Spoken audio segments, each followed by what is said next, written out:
আসসালামু আলাইকুম। সবাই কেমন আছেন? আশা করি ভালো আছেন। তো আজকে আমরা এসেছি হচ্ছে রাশিয়ার ঐতিহ্যবাহী একটা পার্ক, যেটার নাম হচ্ছে কলমনস্কায়া পার্ক। এটা আসলে অনেক সুন্দর পার্ক। এটা অনেক বিশাল একটা পার্ক, যেটা আসলে একদিনে ঘুরে দেখা আসলে সম্ভব না, এত বিশাল এরিয়া। আপনাদেরকে যদি আমি আশেপাশের দৃশ্যটা যদি একটু দেখানোর চেষ্টা করি, তাহলে দেখতে পাচ্ছেন এখানে আসলে গাছ আছে, আবার ওইদিকে যদি যাই তাহলে ওইদিকে নদীও আছে। তো অনেক বিশাল একটা এরিয়া এখানে। তো আমি চেষ্টা করবো আমার ভিডিওর মাধ্যমে যতটুকু সম্ভব দেখানো। তো সাথেই দেখুন। তো আপনারা দেখতে পাচ্ছেন আমার পিছনে একটা চার্চ। তো এখানে আসলে অনেক সুন্দর পরিবেশ, যদি আপনাদেরকে দেখানোর চেষ্টা করি।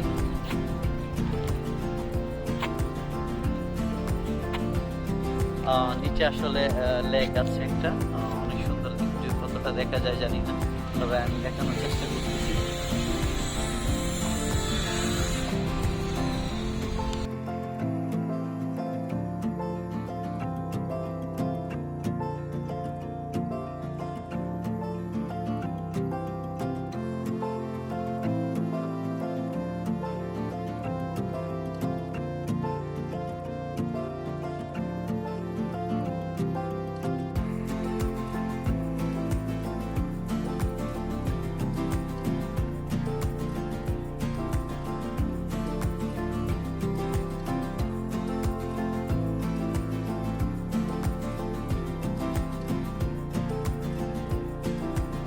তো আপনারা দেখতে পাচ্ছেন আসলে অনেক সুন্দর একটা ভিউ।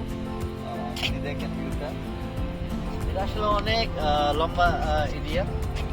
আসলে হাঁটলে অনেক সময় দরকার। তো অল্প একটু দেখানোর চেষ্টা করতেছি, সব দেখানো আসলে তো সম্ভব না, অনেক বড় এরিয়া। আমি আপনাদেরকে প্রথমেই বলেছি, তো সাথেই থাকুন। ধন্যবাদ।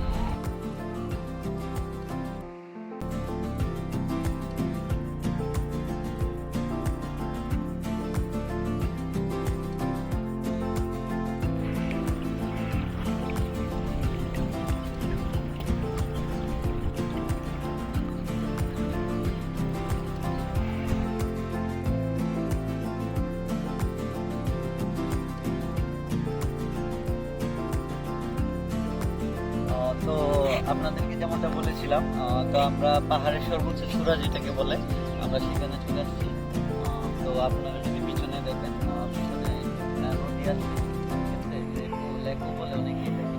আবার মস্কো সিটি আসলে দেখতে কেমন, এখান থেকে আসলে এটার ওভারভিউ দেখা যায়, কারণ এটা অনেক উঁচু জায়গা। ওইদিকে যদি দেখেন তাহলে বিল্ডিং দেখবেন। তো আপনারা যদি মস্কোতে থাকেন, তাহলে আপনাদেরকে সবাইকে রিকমেন্ড করব আপনারা অবশ্যই একবার হলেও কলমনস্কায় ঘুরে যাবেন, কারণ এটা অনেক সুন্দর একটা জায়গা। আর যারা বাংলাদেশি স্টুডেন্ট আছেন, অনেকেই রাশিয়াতে আসার জন্য চেষ্টা করতেছেন, সবার জন্য শুভকামনা রইল, এবং সবাই আসেন। আসলে বিদেশের জীবনটা আসলে অনেক কষ্টকর, কিন্তু এর ফাঁকের মধ্যে যদি আপনারা ঘোরাঘুরি করেন, তাহলে জীবনটা আসলে অনেক উপভোগ করতে পারবেন। সবাইকে ওয়েলকাম জানাই রাশিয়াতে, মস্কোতে। সবাই রাশিয়া আসেন।